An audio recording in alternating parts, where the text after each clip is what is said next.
पढ़ चुके हैं, लेकिन मैंने उन 4 क्लासेस में 3 इक्वेशंस ऑफ मोशन के बारे में डिस्कस नहीं किया था।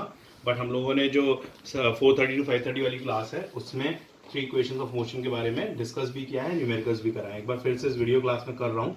फर्स्ट इक्वेशन हम लोगों की v = u + at कहलाती है, ठीक है। सेकेंड इक्वेशन हम लोगों की s = ut + ½ at² कहलाती है। थर्ड इक्वेशन हम लोगों की v² = u² + 2as कहलाती है, ठीक है। टोटल हम लोगों के कितने वेरिएबल्स इन्वॉल्व हो रहे हैं? v, u, s, a और t, ये 5 वेरिएबल्स इन्वॉल्व हो रहे हैं। v क्या होता है? Final velocity. u क्या होता है? इनिशियल स्पीड या फिर फाइनल स्पीड, इनिशियल वेलोसिटी या इनिशियल स्पीड। s क्या होता है? डिस्टेंस या फिर डिस्प्लेसमेंट। जब हम लोग ये इक्वेशन ऑफ मोशन लगा रहे होते हैं ना, तो स्पीड और वेलोसिटी में कोई अंतर नहीं करते, डिस्टेंस डिस्प्लेसमेंट में कोई अंतर नहीं करते। A इज फॉर एक्सेलरेशन, और जाहिर सी बात है हम लोग इस चैप्टर में जो एक्सेलरेशन पढ़ रहे हैं वो यूनिफॉर्म एक्सेलरेशन ही पढ़ रहे हैं, क्योंकि ये जो 3 इक्वेशंस ऑफ मोशन है सबकी सब यूनिफॉर्म एक्सेलरेशन पे लगती हैं, कोई भी नॉन यूनिफॉर्म एक्सेलरेशन पे नहीं लगती है। ये बात भी हमारे दिमाग में इनके बारे में होनी चाहिए थी। अच्छा, कई लोगों ने मेरे से कहा कि उनके पास NCERT नहीं है, तो मैंने कल यानी कि 20 अप्रैल को मैंने भेज दिया था PDF उसका, और PDF तीनों चैप्टर्स का मैंने NCERT के भेज दिया था। तो जिनके पास भी NCERT नहीं है उस PDF का या तो प्रिंट आउट ले लें, और नहीं तो फिर उससे मोबाइल से ही पढ़ लें। प्रिंट आउट इज बेटर, आंखें ज़्यादा थकाने की ज़रूरत नहीं है, ठीक है। अच्छा, इन 3 इक्वेशंस ऑफ मोशन के बारे में हम लोग बात कर रहे थे। तो इन 3 इक्वेशंस ऑफ मोशन में पहली इक्वेशन को हम लोग बोलते हैं वेलोसिटी टाइम रिलेशन। पहली इक्वेशन को बोलते हैं velocity time relation. Velocity time relation. अब ये वेलोसिटी टाइम रिलेशन क्यों कहलाई? एक चीज बच्चों गौर करो कि हर इक्वेशन में a तो पाया ही जा रहा है। पहली इक्वेशन में भी एक्सेलरेशन है, दूसरी में भी एक्सेलरेशन है, तीसरे में भी एक्सेलरेशन है। और दूसरी चीज गौर करो, ये u जो है ये भी हर इक्वेशन में पाया जा रहा है। इनिशियल वेलोसिटी जो u है ये भी हर इक्वेशन में पाई जा रही है, राइट। तो u और a ऐसे हैं जो हर इक्वेशन में, तीनों इक्वेशन में पाए जाते हैं। तो इनके हिसाब से इक्वेशन की नेमिंग करने की आवश्यकता नहीं है। और हर इक्वेशन में 4 टोटल वेरिएबल्स हैं, जिन 4 वेरिएबल्स में से 3 आपको हर वक्त कहीं ना कहीं दिए होंगे और चौथा आपसे निकलवाया जा रहा होगा।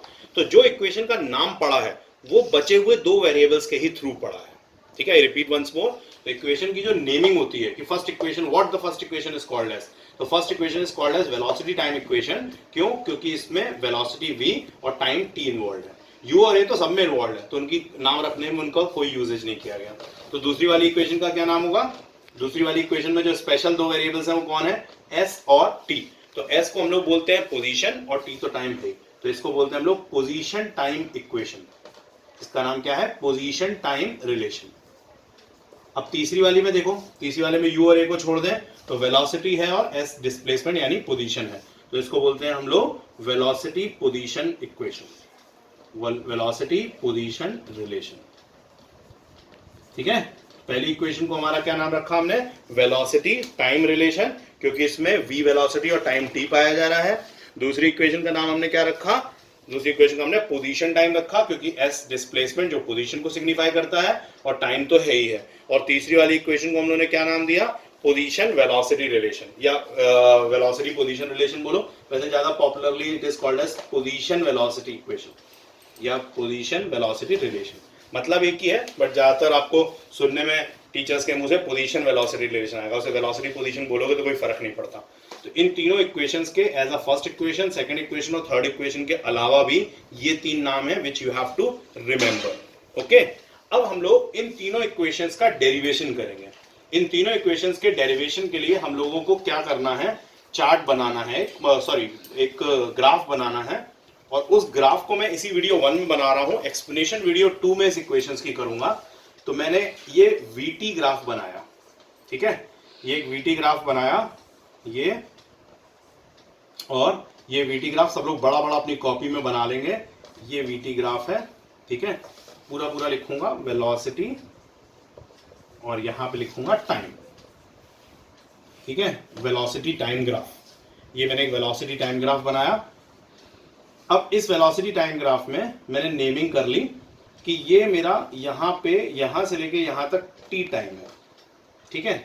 ये मेरी u इनिशियल वेलोसिटी है, ये मेरी v फाइनल वेलोसिटी है,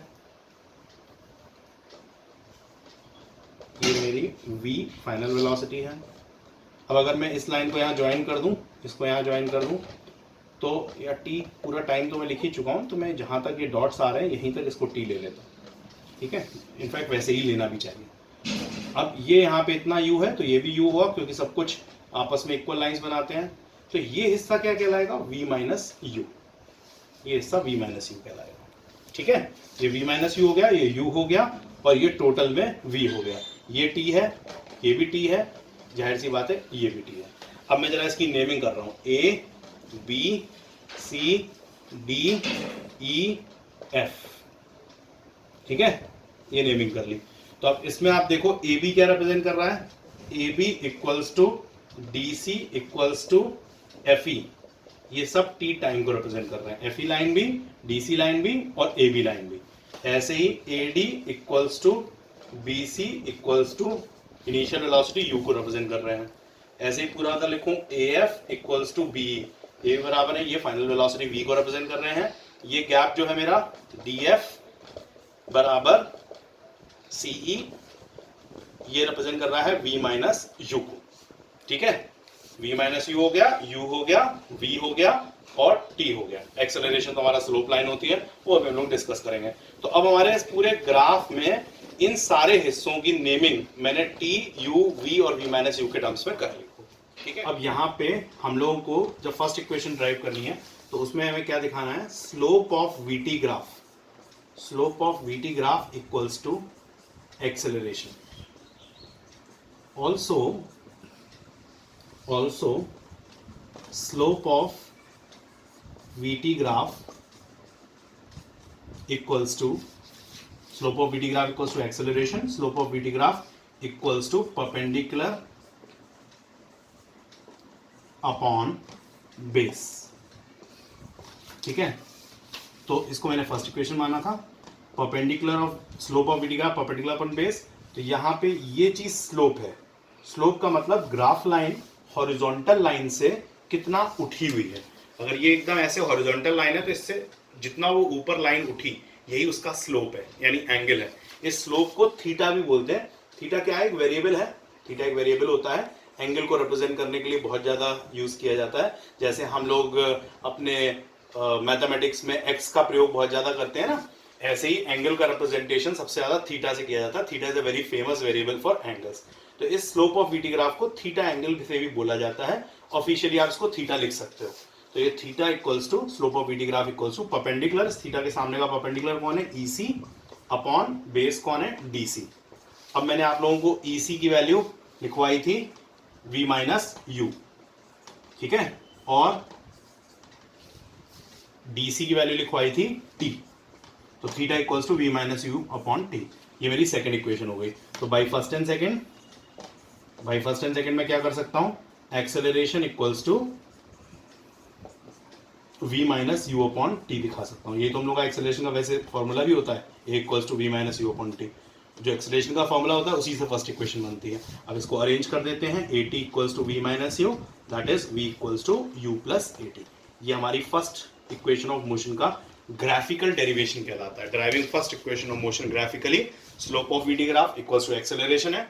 slope of VT graph perpendicular upon base भी होता है। स्लोप ऑफ वीटी ग्राफ को हम थीटा से रिप्रेजेंट भी कर सकते हैं। तुम चाहो तो थीटा वर्ड ना भी यूज करो, बार बार स्लोप ऑफ वीटी ग्राफ दो बार और यहाँ लिख लो। जो स्लोप है वो ईसी अपॉन डीसी होगा। ईसी हमारा v माइनस यू था, जैसे मैंने वीडियो 1 के एंड में दिखाया था। डीसी मेरा क्या था, डीसी जो मेरा था वो था आपका टाइम t। तो theta equals to v minus you upon T. तो ये theta equals to v minus you upon T second equation माना। फर्स्ट और सेकंड को आपस में इक्वेट किया तो acceleration equals to v minus you upon T, a equals to v minus you upon T आ गया। अरेंज किया तो हमारी इक्वेशन फर्स्ट डेराइव हो गया है, v equals to u plus a t। Very very important equation, ठीक है।